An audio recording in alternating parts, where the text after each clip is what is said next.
రాష్ట్రంలోని దేవాస్లో Creta car బీభత్సం సృష్టించింది. ఓ మైనర్ బాలుడు నిర్లక్ష్యంగా డ్రైవింగ్ చేశాడు. దీంతో రోడ్డుపై వెళ్తున్న కారును ఢీకొట్టాడు. ఈ క్రమంలో కారు అదుపు తప్పి ఓ ఇంటి ప్రహరీ గోడను ఢీకొట్టి లోపలికి వెళ్ళింది.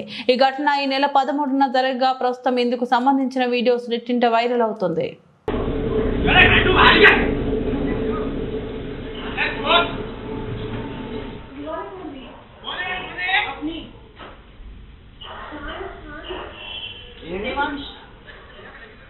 Ini